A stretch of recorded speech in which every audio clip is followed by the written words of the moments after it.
nauna lang po ang kapatid natin. At tiyak na tayo ay susunod mga kapatid. Wallahi lazim. Alam natin na mamamatay tayo. Pero bakit karamihan sa atin alam niya na mamamatay pero hindi siya naghahanda? Hindi siya naghahanda ng pananampalataya at pagsamba kay Allah subhanahu wa ta'ala. Kunan po natin ang aral mga kapatid. Kapatid natin sa Islam, nauna lang siya. Hingin natin kay Allah na matipon tayo sa paraiso ni Allah subhanahu wa ta'ala. وَمَا عَلَيْنَا إِلَّا الْبَلَاغُ الْمُبِينُ. Kapag itanong sa atin, man rabbuka, anong tamang sagot mga kapatid? Rabbi Allah. Sino ang iyong Panginoon? Si Allah ang aking Panginoon. Kapag itanong sa atin, madinuka, ano ang iyong relihiyon? Anong sagot mga kapatid? Dini al-Islam, ang aking agama, ang aking relihiyon na Islam. Kapag itanong sa atin ng mga anghel, sino ang propetang iyong sinusunod? Ano ang sagot mga kapatid? Nabi Muhammad sallallahu alaihi wasallam. Ang aking propeta na aking sinusunod ay si Muhammad. So madaling sagutin, di ba mga kapatid?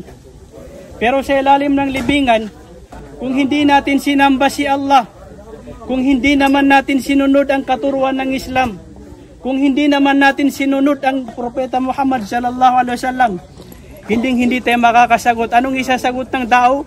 La adri. Wala akong alam, hindi ko alam ang kasagutan niyan.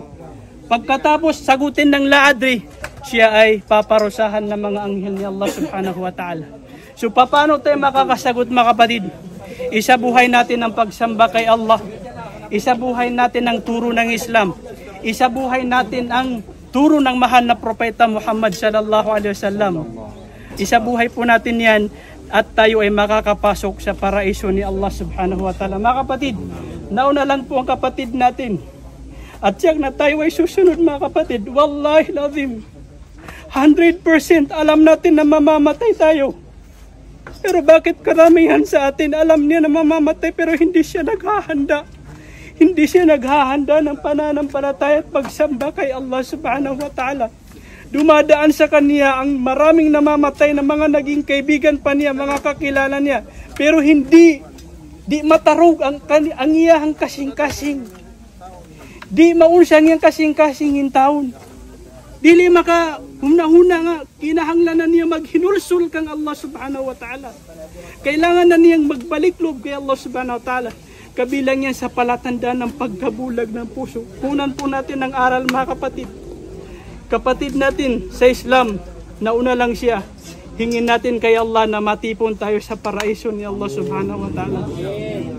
Pagkatapos ng libing, sabi ng propeta sallallahu alaihi wasallam, saluli akhikum, maghingi kayo kay Allah subhanahu wa ta'ala na patatagin ni Allah ang iyong kapatid. Maging madali sa kanya ang pagsagot niya sa mga investigasyon sa kanya ng mga anghel. Sapagkat ngayon ay nagsisimula ng imbestigahin siya ng mga anghel ni Allah subhanahu wa ta'ala.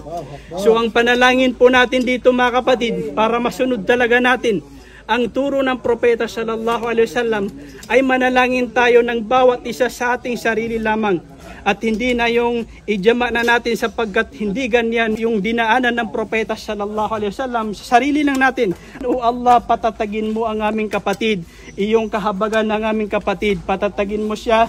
Maging madali sa kanya ang pagsagot niya sa mga investigasyon sa kanya ng mga anghel. Mga kapatid sa pananampalatayang Islam, kung mayroon man tayong ikinalungkot ng dahil sa kanya, nasaktan ang ating mga damdamin, kung mayroon man siyang pagkakautang sa atin na karapatang pangtao, kayamanan man yan o kaya anumang karapatan, ipatawad na natin sa kanya mga kapatid sa pananampalataya. Inshallah, naway patatagin siya ni Allah subhanahu wa ta'ala.